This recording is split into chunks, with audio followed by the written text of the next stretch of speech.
नमस्कार साथियों, हिंदी नेटशाला में आप सभी का पुनः हार्दिक अभिनंदन है। जैसा कि आप सभी जानते हैं, अपने इस चैनल पर हम निःशुल्क रूप से तैयारी करते हैं हिंदी की प्रतियोगी परीक्षाओं की, और उसी तैयारी के क्रम में हम आगामी परीक्षाओं हेतु प्रैक्टिस सेट के रूप में हिंदी के 2000 प्रामाणिक प्रश्नों को सॉल्व कर रहे हैं,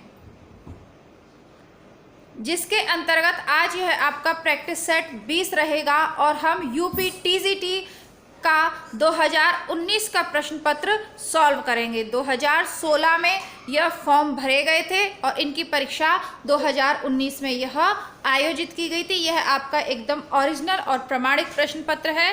तो आइए देख लेते हैं, क्योंकि यह आपकी आगामी टीजीटी पीजीटी परीक्षाओं के लिए उपयोगी है, चाहे आप किसी भी राज्य से तैयारी कर रहे हो। पहला प्रश्न देखते हैं, राम कृष्णों में कौन सा समास है? द्वंद्व समास। जैसा कि आप सभी जानते हैं कि पेपर में प्रत्येक पेपर में 10 से 15 प्रश्न ऐसे रहते हैं जिन्हें देखकर यह भ्रम हो जाता है कि यह पेपर तो बहुत ही इजी है, और कभी कभी शुरुआत में कठिन प्रश्न आ जाते हैं और आपको लगता है कि पेपर बहुत कठिन है, लेकिन ये 10-15 प्रश्नों से कोई फर्क नहीं पड़ता, ये बहुत ही सरल होते हैं, आपको भी लग रहे होंगे।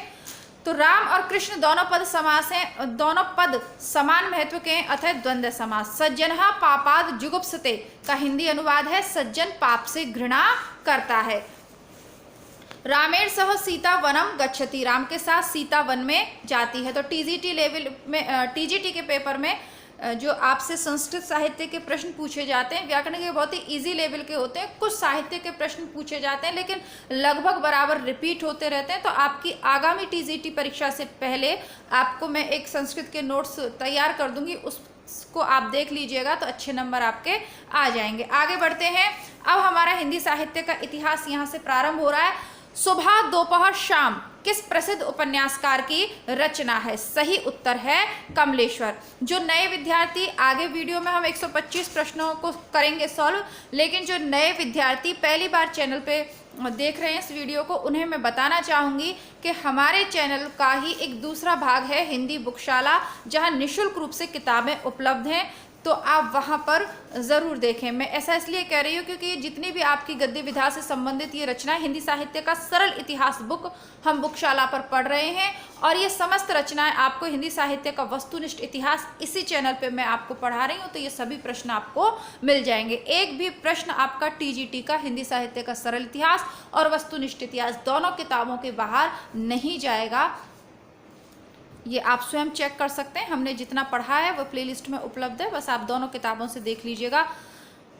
राहुल सांस्कृत्यायन ने हिंदी का पहला कवि किसे माना है? सरहपा। ठीक है, चंद्रवरदाई को महाकवि माना है राहुल सांस्कृत्यायन ने, लेकिन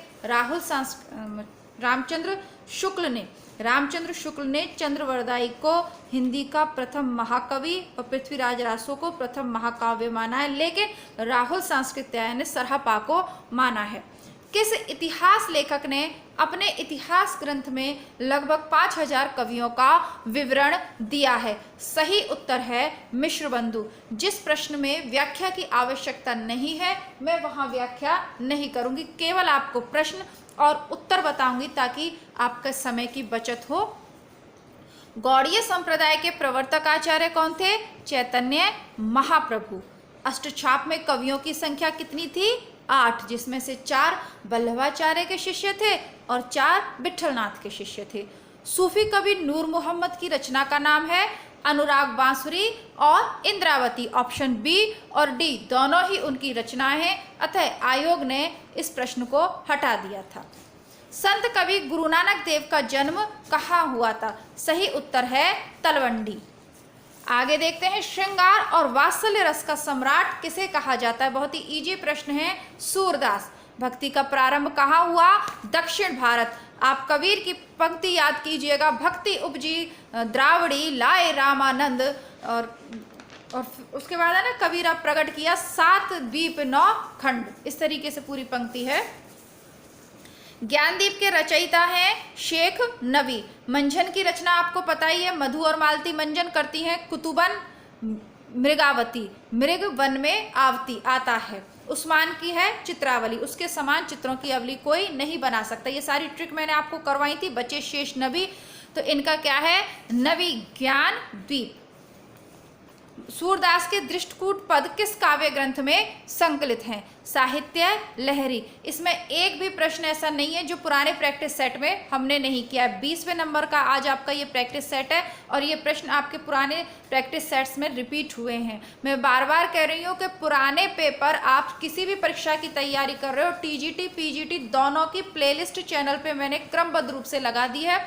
अभी टीजीटी की अपडेट की है जिसमें एलटी ग्रेड के भी मैंने लगा दिए हैं। बस आप इनको भी कर लेते हैं ना प्रैक्टिस सेट के रूप में, तो आपको इससे ज़्यादा प्रश्न सॉल्व करने की आवश्यकता नहीं है।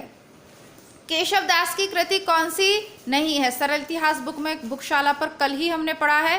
रामचंद्रिका, रसिक प्रिया, विज्ञान गीता तीनों हैं। अनेकार्थ मंजरी इनकी नहीं है। ठीक है, अनेकार्थ मंजरी नंददास की है। आचार्य शुक्ल ने रीतिकाल का समय क्या माना है? 1700 से 1900 विक्रम, क्योंकि फिर रीतिकाल के बाद तो 1900 विक्रम फिर अपना आधुनिक काल आ जाएगा। थोड़ा सा आप अंदाजे से भी कर सकते हैं यदि आपको याद नहीं है तो। रीतिकाल में किस रस की प्रधानता काव्य में रही है? श्रृंगार रस की। ये सब आपको जो अभी मैंने बुकशाला पे क्लास अपलोड की है, लास्ट क्लास, उसमें आपको मिल जाएंगे। रीतिकाल का कौन सा कवि अपने प्रकृति चित्रण के लिए विख्यात है? सेनापति।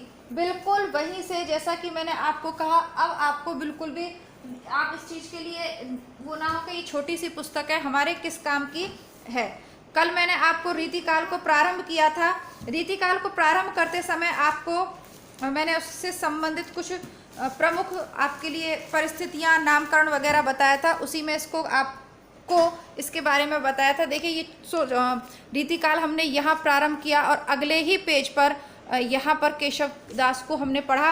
केशव दास की रचनाएं यहाँ पर लिखी हुई हैं, जस्ट एक ही पेज में, बहुत छोटा सा संक्षिप्त परिचय। लेकिन यहाँ से आप प्रश्न देखिए। सेनापति मैं आपको पढ़ा रही थी, तो सेनापति में क्या था? ऋतु वर्णन, और मैंने आपको हाईलाइट करवाया था और कहा था इसे परीक्षा इसे नोट डाउन करिए, और यहाँ सेम चीज़ इसमें पूछी हुई है। तो जो मैं आपको हाईलाइट करवा रही हूँ वो आप ज़रूर करें।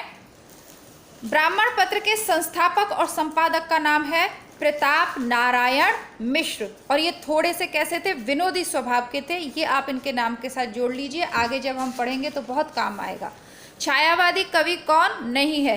प्रसाद, पंत और निराला। ये तो छायावाद की त्रयी है, विख्यात है। शिव मंगल सिंह सुमन नहीं है। 21वें नंबर का प्रश्न देख लेते हैं।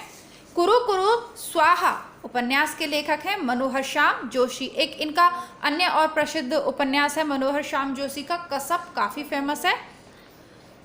और बाकी सबके भी मैं आपको बता सकती हूँ, लेकिन जैसा कि मैंने कहा वस्तुनिष्ठ इतिहास में प्रत्येक के उपन्यास हम डिटेल में पढ़ चुके हैं, तो यहाँ समय अपना नहीं गवाएंगे, आगे पढ़ेंगे।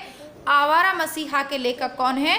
विष्णु प्रभाकर। लास्ट जो आपकी वस्तुनिष्ठ इतिहास की क्लास हुई है उसमें जीवनी आत्मकथा पढ़ी है, तो हमने पढ़ा है कि आवारा मसीहा शरद चंद्र की जो है जीवनी है, जिसको विष्णु प्रभाकर ने लिखा है।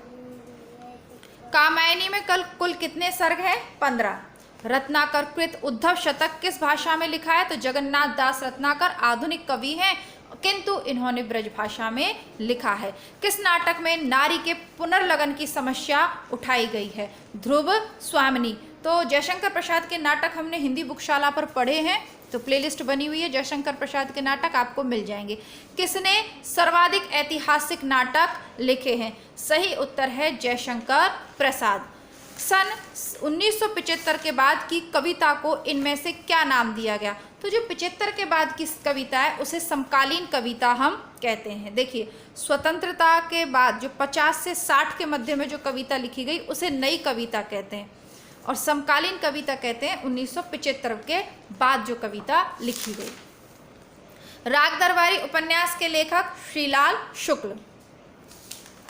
सचेतन कहानी का प्रवर्तक कौन है? महीप सिंह। कौन सी कृति अज्ञे की है? तो हरी घास पर क्षण भर, ये अज्ञे की है। संसद से सड़क तक धूमिल की है। साये में धूप, इससे जो लास्ट वाला पेपर सॉल्व किया था 18 नंबर का प्रैक्टिस सेट मैंने आपको बताया था, उसमें ओरिजिनल पेपर में ये पूछा हुआ है। साये में धूप दुष्यंत कुमार का गजल संग्रह है। आगे देखते हैं, बालकृष्ण शर्मा नवीन कृत काव्य कौन सा है? तो कौन सा है?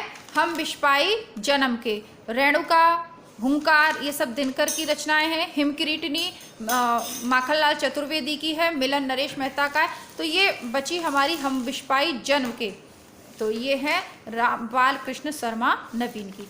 8वां सर्ग किस विधा की पुस्तक है बताइएगा। तो 8वां सर्ग नाटक विधा की पुस्तक है और ये नाटक किसने लिखा है? सुरेंद्र वर्मा ने। नए परीक्षार्थियों को मैं पुनः बताना चाहूँगी कि काफ़ी अब जो पेपर का जो स्तर है इस पेपर का धीरे धीरे टफ होता जा रहा है। और चैनल, अगर आप प्रैक्टिस सेट खरीदने की सोच रहे हैं मार्केट से तो आपको जो अच्छा लगे खरीद लीजिएगा, लेकिन चैनल पर जो टीजीटी के, पीजीटी के, नेट परीक्षा के, DSSB और KVS के पुराने पेपर जो दिए गए हैं, अगर आप उनको कर रहे हैं तो इसमें एक भी प्रश्न नया नहीं है। ये सारे प्रश्न वही हैं जो पूर्व में पूछे गए हैं। बस फर्क इस बात से पड़ता है कि प्रत्येक प्रश्न पत्र में 4-5 प्रश्न नए आते हैं। ठीक है। अब जैसे जो हाल ही वाला 2021 वाला पेपर था वो बिल्कुल अलग तरीके का पेपर था, काफ़ी कठिन उसका लेवल रहा था, मैं उसकी बात नहीं करूँगी। बाकी अब तक ऐसा ही होता है कि पुराने पेपर में से बहुत ज़्यादा रिपीट होते हैं। कौन सा जोड़ा सही है? तो चिंतामणि का काव्य प्रकाश, यह जोड़ा सही है। मतीराम का रस रहस्य, ये गलत है क्योंकि रसलीन का है अंग दर्पण, शिवा वामनी भूषण का है, तो ये गलत ही है। ठीक है। तो आगे देखते हैं। मैला आंचल के लेखक हैं फणीश्वर नाथ रेणु। इसे तो आप गलत ही नहीं कर सकते क्योंकि इसको हिंदी बुकशाला पर हम इस उपन्यास को पूरा पढ़ चुके हैं। नागार्जुन का तो बाबा बटेश्वर सहित और काफ़ी फेमस हैं। अब देखिएगा आप लोग, यदि आप लोग नेट का जो सिलेबस है ना उसकी रचनाओं को रट लेते हैं तो भी आपके बहुत सारे प्रश्न सही हो जाएंगे। कहती हुई या उत्तरा के नेत्र जल से भर गए, हिम के कणों से पूर्ण मानो हो गए हों पंकज नए। तो लास्ट वाला जो पेपर है उसमें भी उत्प्रेक्षा अलंकार था, मानो शब्द आ गया है। मानो मतलब उत्प्रेक्षा अलंकार। चरण कमल बंदौ हरिराई, कौन सा अलंकार है? रूपक अलंकार है। लास्ट वाला, इससे पहला वाला जो मैंने आपको पेपर करवाया है उसमें भी यह प्रश्न आपको मिल जाएगा। उसमें नहीं, सॉरी, जो आपका 2011 वाला था ना, जिसका 2016 में पेपर हुआ था, उसमें मिल जाएगा। रघुकुल रीत सदा चली आई, प्राण जाए पर वचन न जाए, किस छंद का प्रयोग हुआ है? वैसे भी आप बता देंगे बिना मात्रा गिरे। चौपाई। निशितन बरसत नैन हमारे, सदा रहत पावस ऋतु हम पर, जब ते श्याम सिधारे। तो ये है वियोग श्रृंगार रस, लेकिन इसमें काव्य दोष भी है, सिधारे लिखा हुआ ना उस तरीके से। खैर उस छोड़ दीजिए, यहाँ पर रस पूछा हुआ है, आप ध्यान केंद्रित कीजिए। वियोग श्रृंगार का उदाहरण है कि रात दिन हमारे नैन बरसते रहते हैं। वर्षा ऋतु हो रही है लेकिन फिर भी हमारे नैन बरस रहे हैं क्योंकि कृष्ण भगवान हमें छोड़कर चले गए हैं। जसोदा हरि पाल ने झुलावे, हलरावे दुलरावे, मलहावे जो कोई मन आवे, सुई कछु गावे, वात्सल्य रस का उदाहरण है। और इसके रचयिता सूरदास है। बहुत प्रश्न बहुत सरल लेवल के हैं। बिहारी हिंदी से संबंध नहीं है। अवधि, मैं बार बार कह रही हूँ कि आपको भाषा वर्ग में कोई भाषा याद रहे ना रहे, लेकिन पूर्वी भाषा की, पूर्वी हिंदी की जो बोलियां हैं, अवधि, छत्तीसगढ़ी, बघेली, इनको रट लीजिएगा। रटते ही आपको समझ में आ जाएगा कि अवधि तो पूर्वी हिंदी की है तो यहाँ नहीं हो सकती।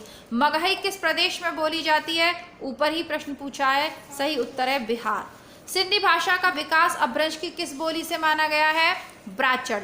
हिंदू मग पर पाव न राख्यो, का भूतो जो हिंदू भाग, ये काव्य पंक्तियां किस बोली में है? अवधि बोली में है। और किसकी है ये? आपकी जो इसी पेपर में नूर मोहम्मद साहब की जो रचनाएं दी गई थी ना, अनुराग बांसुरी, वहां पर इन्होंने इसको लिखा है। कौन सा पश्च स्वर है? आ, बड़ा वाला आ। कौन सा देशज शब्द है? खिड़की, मित्र, कालीन और रेल। तो खिड़की देशज शब्द है। तालव्य ध्वनि है च प ल ह, च तालव्य ध्वनि है। कौन सी लिपि नहीं है? अरबी, गुरुमुखी, देवनागरी, ये लिपि है। अंग्रेजी लिपि नहीं है क्योंकि अंग्रेजी क्या है? भाषा है। छ ध्वनि का उच्चारण स्थान है, कौन सा है? दंत्य या तालव्य? तो छ ध्वनि का उच्चारण स्थान है दंत्य। उसके प्राण सूख गए, इस वाक्य में प्राण का वचन निर्धारित कीजिए। बहुवचन है, प्राण कभी एक वचन में आएगा ही नहीं। सज्जन का संधि विच्छेद होगा सत धन जन। ऋण मुक्त शब्द में कौन सा समास है? ऋण से मुक्त, तो ऋण से अलग हो रहा है तो अपादान तत्पुरुष। मोक्ष का पर्यायवाची शब्द है निर्वाण। चर्म शब्द का समान भिन्नार्थक शब्द क्या है? तो ये है, इसमें चरम माना है। चर्म शब्द का सम भिन्नार्थक चमड़ा अधिकांश विद्यार्थियों ने लगाया था, लेकिन आयोग ने इसको चरम माना है।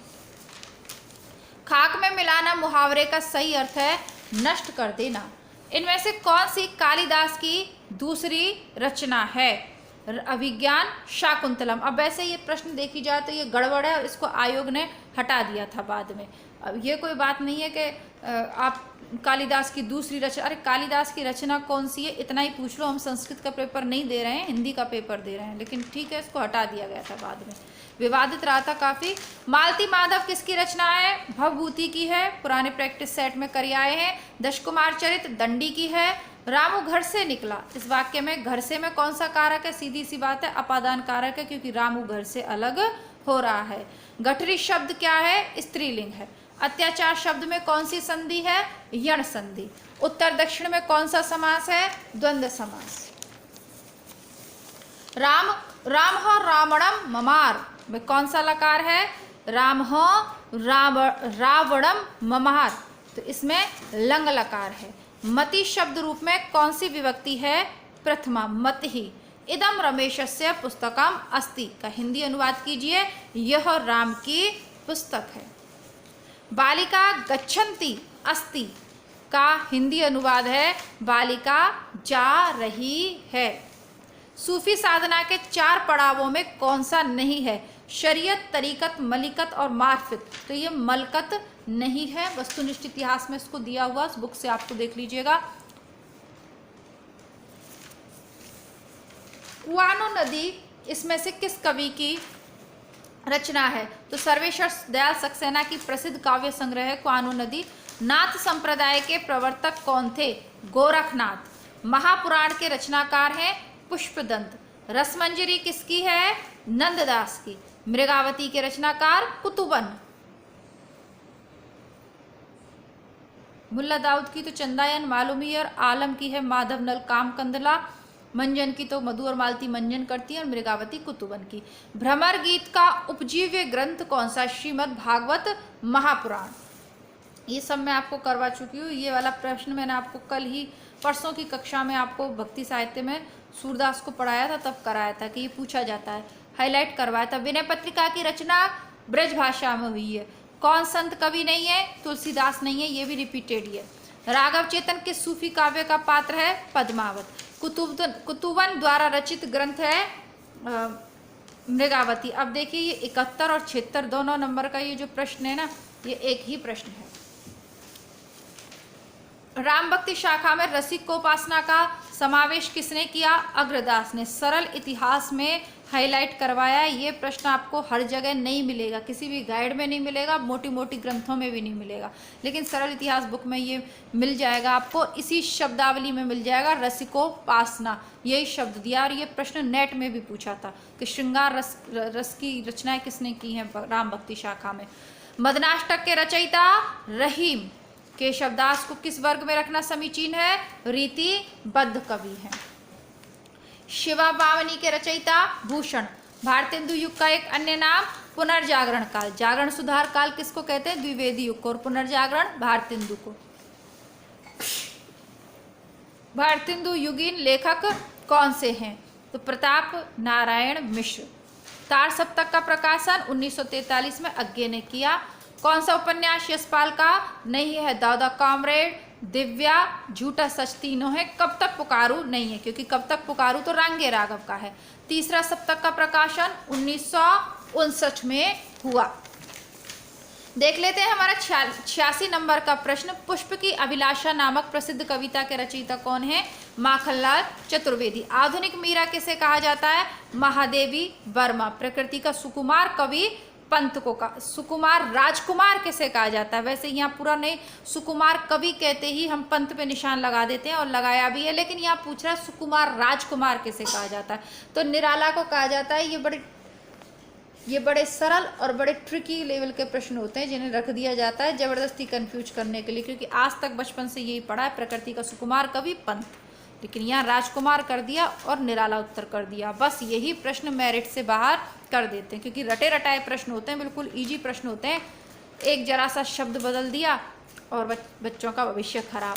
हिंदी खड़ी बोली का प्रथम महाकाव्य प्रिय प्रवास, क्योंकि इन प्रश्नों का अंदाजा भी नहीं लगता कि फाइनल आंसर की आएगी तो ये प्रश्न गलत हो जाएंगे। कलम का सिपाही का लेखक कौन है? अमृत राय। मुझे चांद चाहिए किस विधा की रचना है? उपन्यास की। सारा आकाश किसकी कृति है? राजेंद्र यादव का उपन्यास है। संशय की एक रात किस कवि की कृति है? नरेश मेहता की है और राम के संशय पर आधारित है। आषाढ़ का एक दिन नामक नाटक के रचयिता मोहन राकेश। मोहन राकेश के 3 नाटक हैं, आषाढ़ का एक दिन, आधे अधूरे और लहरों के राजन। तीनों हम पूरे पढ़ चुके हैं, बुकशाला आप जरूर चेक करें, ठीक है। अलग से प्लेलिस्ट बनी हुई है मोहन राकेश के नाटकों की। कवित्र रत्नाकर के रचयिता सेनापति, कल ही सरल इतिहास में इसको पढ़ाया था। ऋतुवर्णन और कवित्र रत्नाकर एक ही जगह पे थे, एक ही पैराग्राफ में। कौन सा जोड़ा सही है? तो रुद्र संप्रदाय के प्रवर्तक विष्णु स्वामी थे, ये जो है सही बात है। 500 ईस्वी से 1100 ईस्वी तक के संस्कृत काव्य शास्त्र को क्या कहा जाता है? प्रतिपादन का। ये आयोग ने प्रश्न ही हटा दिया था, अजीब ही तरीके का प्रश्न था बिल्कुल। निर्धन के धन सी तुम आई में कौन सा अलंकार है? उपमा। धन सी तुम आई, उपमा अलंकार। रहीमन पानी राखिए बिन पानी सब सून, बानी गए ना उबरे मोती मानस चून, तो इसमें दोहा अलंकार है। करते अभिषेक पयोध हैं, बलिहारी इस देश की है, मातृभूमि तू सत्य ही सगुण मूर्ति सर्वेश की, उल्लाला छंद है इसमें। और इसके अलावा देख लेते हैं, कहा के कई ने सक्रोध, दूर हट दूर अरी निर्बोध, कौन सा रस है? कहा के कई ने सक्रोध, रौद्र रस। पायो जी मैंने राम रतन धन पायो, वस्तु अमोलक दी मेरे सदगुरु, कृपा करे अपनायो, कौन सा रस है? भक्ति रस। ब्रजभाषा का विकास किस प्राकृत अपभ्रंश से हुआ है? शौरसैनी। आगरा किस बोली का क्षेत्र है? ब्रजभाषा का क्षेत्र है। कौन सी ध्वनि संयुक्त व्यंजन है? क्या? आधा का और या, ये क्या है? ये संयुक्त व्यंजन है। कौन सा युग्म अघोष ध्वनि है? प और फ। मुंडा भाषा परिवार का क्षेत्र कौन सा है? छोटा नागपुर, बट इसको आयोग ने हटा दिया था। मतलब 125 प्रश्न बनाने होते हैं विद्वानों को, और 125 प्रश्नों में से 5 से 7 प्रश्न इस पेपर में गलत कर छापे, मतलब छपने से मतलब नहीं है, मतलब प्रश्न पत्र में 7 से 8 प्रश्न इस पे लिखा भी होगा, वो फाइनल आयोग ने हटाए। मतलब 125 प्रश्न भी पढ़े लिखे विद्वान जो है सही नहीं सेट कर सकते। 125 में भी 5-7 प्रश्न इसमें गलत थे, और इसने एक तरीके से विद्यार्थियों के भविष्य के साथ गजब तरीके का खिलवाड़ हुआ कि इसमें प्रिंटिंग संबंधी तो छोटी मोटी गलतियां बहुत से प्रश्नों में थी, लेकिन कुछ में तो समझ में ही नहीं आया कि वो प्रश्न आयोग ने क्यों हटाए। बहुत सारे विवादित ये जो पेपर है रहा, लेकिन कम से कम ऐसे पढ़े लिखे लोगों को तो बिठाएं जो 125 प्रश्न, अगर आप इस प्रश्न पत्र का स्तर देखें ना तो बहुत से प्रश्न तो इतने ईजी हैं, लेकिन एक ही जगह से, जैसे सेनापति से प्रश्न पूछने लग गए तो सेनापति की रचना भी पूछ ली, उसकी विशेषता भी पूछ ली, सब कुछ एक ही लेखक से पूछ डाला, बाकी सबको इग्नोर कर दिया। तो अलग ही तरीके का ये एक प्रश्न पत्र है। नीलकंठ कौन सा शब्द है? योगरूढ़ है। महाप्राण ध्वनि कौन सी नहीं है? ख नहीं है, ये फॉल्स है। वैसे ये इसको 109 वाले को भी हटा दिया था, 110 को भी हटा दिया था कि राजभाषा के रूप में संवैधानिक मान्यता कब मिली, इसको भी हटा दिया था। अशोक ने पत्र पढ़ा वाक्य में कौन सा कारक है? तो इसको भी हटा दिया था। कौन सा पुल्लिंग है? खटमल, डिबिया, दात्री, जीव, तो खटमल पुल्लिंग है। चंद्रमुख में कौन सा समास है? कर्मधारय। मैं आदर सहित नमस्कार करता हूँ, वाक्य का शुद्ध रूप होगा मैं सादर नमस्कार करता हूँ। हर्ष शब्द का विलोम है विषाद। जो समाचार भेजता हो उसे के लिए एक शब्द क्या है? संवाददाता। और प्रेषक, दोनों ही। अगर पत्र के व्यवहार के रूप में आप पूछें तो उसे आप प्रेषक कहेंगे। सही उत्तर आयोग ने इसे संवाददाता माना, लेकिन अंत में इसको हटा दिया। मैं विवादित रहा ये। एक तो दोष था ही, उस पर दूसरा दोष लग गया। एक तो करेला, दूसरा नीम चढ़ा। नैषधीय चरित्र श्री हर्ष की रचना है। कौन सी रचना माघ की है? शिशुपाल वधम। किरातार्जुनीय भारवी की है। मेघदूत कालिदास की है। 10 कुमार चरित दंडी की है। और शिशुपाल वध माघ की है। गागर में सागर भरना मुहावरे का अर्थ है थोड़े में बहुत कहना। कविता का बहुवचन बी, कविताएं। जीवेशना का सही संधि विच्छेद बी नंबर का, जीवधन एशना। प्रेमातुर शब्द में कौन सा समास नहीं है? प्रश्न ही गलत है, आयोग ने हटा दिया। सहस्तेन खादती में कौन सा कारक है? करण कारक। हाथ से ही तो खाती है ना। कविता का मर्म में कौन सी विभक्ति है? षष्ठी। ठीक है, तो इस प्रकार आपके 125 प्रश्न हल कर लिए हैं हमने, और जो कुछ गलत हैं उनको छोड़ दीजिए। और बाकी सब प्रश्न पिछले पेपर से रिपीट हुए हैं, तो मुझे नहीं लगता कि आपको, यदि आप मेरे साथ पुराने पेपर कर रहे हैं तो इसमें एक भी आपका गलत हुआ होगा। फिर भी आप लोग मुझे कमेंट करके जो है ज़रूर बताइएगा। तो मिलती हूँ आपसे। आपका ये जो 2 पेपर रह रहे हैं आपके, एक तो 2013 वाला मुझे सॉल्व करवाना है और एक 2021 वाला। ये दोनों पेपर करने के बाद आपकी ये सीरीज़ लगभग कंप्लीट हो जाएगी। फिर पीजीटी वाली आप चेक करिएगा। तब तक के लिए नमस्कार, धन्यवाद।